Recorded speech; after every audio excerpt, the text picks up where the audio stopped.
अस्सलाम वालेकुम नाज़रीन, बिस्मिल्लाहिर्रहमानिर्रहीम। मैं अरसलान खान, आप देख रहे हैं अपने यूट्यूब चैनल पे। और मेरे चैनल को लाइक करें, सब्सक्राइब करें ताकि मेरा और आपका साथ आगे भी ऐसे ही जुड़ा रहे। आज नाज़रीन, आज मैं ख़ास केस आपके सामने पेश करना चाहूँगा। वो केस है साइफर केस, इमरान खान से रिलेटेड है वो केस। उसके बारे में आपके सामने मैं रखना चाहूँगा। लेकिन साइफर केस को समझने के लिए मैक्सिमम लोग जो है ना वो उसको नहीं समझते हैं। साइफर केस को समझने के लिए हमें सबसे पहले समझना पड़ेगा कि उसकी डेफिनेशन क्या है। डेफिनेशन में आसान अल्फाज में करूँगा। डेफिनेशन कुछ यूँ है, साइफर केस का लफ्ज़ी मीनिंग ये होता है कि एक रियासत दूसरी रियासत को बजरिया सफ़ीर कुछ कोड्स यानी कि कोई पैगाम पहुंचाती है, और वो जो पैगाम है ना वो ऑफिशियली सिर्फ सर्कुलेट करता है। ठीक है, आप ये बात समझ गए होंगे नाज़रीन। अब मैं वापस आता हूँ केस पर। साइफर केस में जो पुलिस है उसने ट्रायल कोर्ट में चालान जमा करवा दिया। अब ट्रायल कोर्ट क्या होती है? ट्रायल कोर्ट वो कोर्ट होती है जहां पे केस चलना होता है। ठीक है, और नाज़रीन चालान क्या होता है? चालान एक वो रिपोर्ट होती है 173 की रिपोर्ट, जिसमें पुलिस जो है वो उस केस से मुतलका गवाहान वगैरह, गवाही वगैरह, हर एक चीज़ जो चीज़ उससे मुतलका है केस से, वो सब कुछ मेंशन करती है, और वो फिर बजरिया सरकारी वकील उस अदालत में जमा करवाई थी जिसपे केस ट्रायल स्टार्ट हो जाता है। नाज़रीन कार्रवाई शुरू हो चुकी है। ठीक है, बंद अदालत में ट्रायल होगा। बहुत अहम केस है साइफर केस, बहुत ज़्यादा है, अहम केस है, हाईलाइटेड केस है, वर्ल्ड में चल रहा है इस वक्त। तो कार्रवाई इसकी शुरू हो चुकी है। केस बहुत अहम है, मैंने सोचा कि मैं आपसे ये केस डिस्कस करूं। अब यहाँ पे ये जो केस चल रहा है ये चल रहा है बंद अदालत में। अब जब ये केस बंद अदालत में चल रहा है नाज़रीन, तो मेरा जहाँ तक ख्याल है, जहाँ तक मेरा आइडिया है, तो ये केस मैक्सिमम 2.5 से 3 महीने में डिसाइड हो जाएगा। अब आते हैं केस पे। इस केस में टोटल 28 गवाहान हैं। टोटल नाज़रीन 28 गवाहान।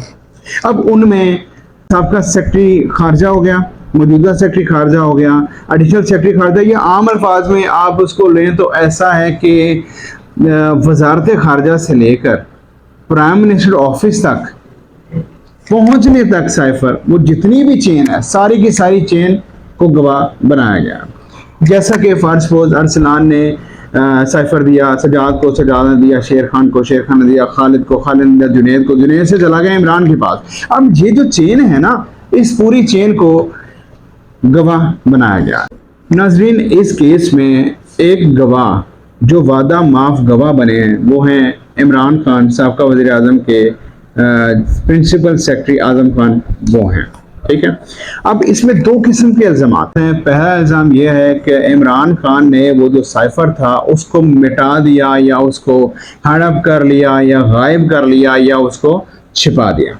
ठीक है, दूसरा इल्ज़ाम यह है कि इमरान खान ने इसको रियासत के खिलाफ इस्तेमाल किया, एक कौमी रास्ता जो कि लीक किया है। नाज़रीन जो आज़म खान साबका वज़ीर आज़म के प्रिंसिपल सेक्रेटरी हैं वो तकरीबन 1 से 1.5 माह मंज़र आम से गायब रहते हैं, लापता हो जाते हैं।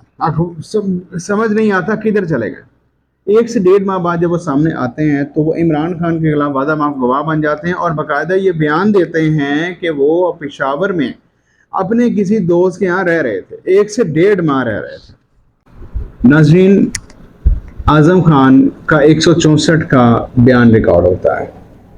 अब 164 का बयान जस्टिस काजी फायज ईसा, आपके चीफ जस्टिस पहले जस्टिस काजी फायज ईसा 2017 में आपको याद होगा कि हुदैबिया केस जिसको शरीफ खानदान की करप्शन की नानी का नाम दिया गया है, उस केस में 164 के बयान पे जस्टिस काजी फायज ईसा की जो जजमेंट है उन्होंने क्या कहा। जस्टिस काजी फायज ईसा इससे रिलेटेड ये जजमेंट देते हैं कि जो 164 की स्टेटमेंट होगी ना, वादा माफ गवाह बंदा होगा, जो इल्ज़ाम लय होगा, वो अक्यूज की मौजूदगी में देगा। यानी कि आज़म खान को ये चाहिए था कि इमरान खान की मौजूदगी में वो स्टेटमेंट अपनी 164 की रिकॉर्ड करवाता, जबकि वहां तो इमरान खान था ही नहीं।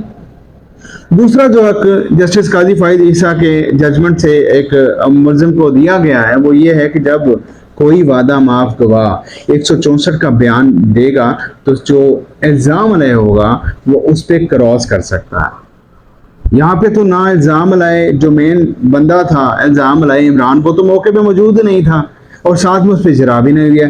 تو میں آپ کو یہ بتا رہا ہوں کہ یہ جو 164 اب قاضی فائز عیسیٰ صاحب کی ججمنٹ کے آگے اگر سامنے رکھا جائے تو یہ 164 کا تو بیان ہے، یہ تو بھنڈ ہے.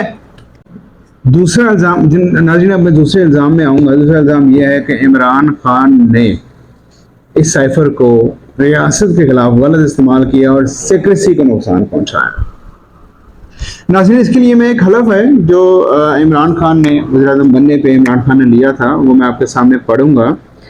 حلف نامہ ہے، غور سے سنیے گا. اور یہ کہ میں کسی شخص کو بلا واسطہ یا بالواسطہ کسی ایسے معاملے کی اطلاع دوں گا نہ ظاہر کروں گا بحیثیت وزیر اعظم پاکستان میرے سامنے غور کے لیے پیش کیا جائے گا.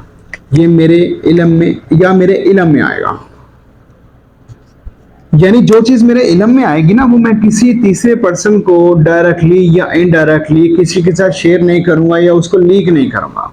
اب یہ حلف نامہ کا جو اگلا حصہ ہے نا، اس پہ لکھا ہوا ہے، ناظرین دیکھیے گا، بشرطے کہ جب کہ بحیثیت وزیر اعظم اپنے فرائض کی کماہوں کا انجام دہی کے لیے ایسا کرنا ضروری ہوگا. یعنی کہ بطور وزیر اعظم اپنے فرائض کو اپنے فنکشنز کو پرفارم کرنے کے لیے، فرائض کو سر انجام دینے کے لیے اگر وہ بات کسی کو بتانا ضروری ہے تو میں بتا سکتا ہوں. یہ حلف نامہ میں نے آپ کے سامنے پڑھا ہے. اب جناب پاکستان کو ایک باہر سے بیٹھ کے دھمکی آتی ہے کہ اس شخص کو نکالو، اس کو ہٹاؤ تو ہم تمہیں معاف کر دیں گے، اگر تم اس کو نہیں ہٹاؤ گے تو تمہارے خیر نہیں. یہ تو دھمکی ہے، یہ قومی راز ہے. آپ ناظرین خود بتائیں، یہ تو سراسر ایک دھمکی ہے. اب خدا نہ خواستہ، ناظرین غور سے سنیے گا، خدا نہ خواستہ اگر انڈیا کا سفیر پاکستان میں آگے کہتا ہے یا پاکستان کو کہتا ہے کہ بھارت جو ہے وہ 7 دن کے بعد آپ پہ حملہ کر دے گا، تو اس ملک کا پرائم منسٹر کیا کرے گا؟ ہمارا پرائم منسٹر کیا کرے گا؟ کیا وہ اس کو قومی راز رکھے گا یا اپنی عوام کو اعتماد ملے گا، عوام کے سامنے آ کے بتائے گا، ان کو جواب دے گا کہ آؤ ہم تیار بیٹھے ہیں لڑنے کے لیے؟ یہ بھی قومی راز ہے. ہمیں قومی راز کی ڈیفینیشن تو بتائیں، کون سی چیزیں قومی راز میں آتی ہیں، کون سی چیزیں قومی راز میں نہیں آتی ہیں. اور آپ یہ بات کرتے ہیں کہ یہ قومی راز ہے جو عوام کے سامنے رکھ دیا. باہر سے بیٹھ کے دھمکی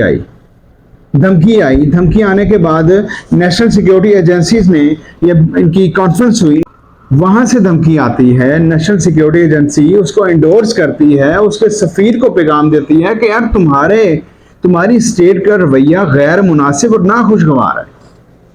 تو یہ قومی راز ہے. اگر یہی بات عمران خان نے پوری قوم کو بتا دی ہے، لہرا کے بتا دی ہے، تو کیا یہ قومی راز ہے؟ اچھا فرض کریں اگر یہ سائفر تھا ہی نہیں، پہلے تو اس بات پہ آئے نا، شہباز شریف صاحب جب تھے وہ کہتے ہیں سائفر تھا ہی نہیں. اگر سائفر نہیں تھا تو شہباز شریف صاحب جب پاکستان کے پرائم منسٹر بنے تو نیشنل سیکیورٹی ایجنسی کی جو میٹنگ ہوئی تھی اس میں تو سب نے نوٹس کیا تھا، تو پھر وہ کس سائفر پہ میٹنگ ہوئی تھی؟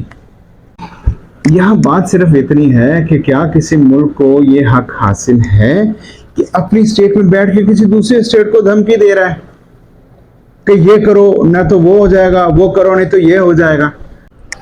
اگر ایک بندہ آپ کو دھمکی دے رہا ہے تو کیا آپ لیک نہیں کرو گے؟ یہ کون سا قومی راز ہو گیا؟ یہ جو دلیلیں آپ لوگ دے رہے ہیں یہ بھنڈ ہیں. دوسرا میں ناظرین آپ کے سامنے پیش کروں گا ذوالفقار علی بھٹو کا جو معاملہ تھا، ریکارڈ ہوا، باقاعدہ ریکارڈ ہونے کے بعد پبلک ڈومین میں آیا کہ ذوالفقار علی بھٹو کو کیسے شہید پھانسی دلوائی گئی. سب جانتے ہیں، ہم جانتے ہیں، پورا پاکستان جانتا ہے.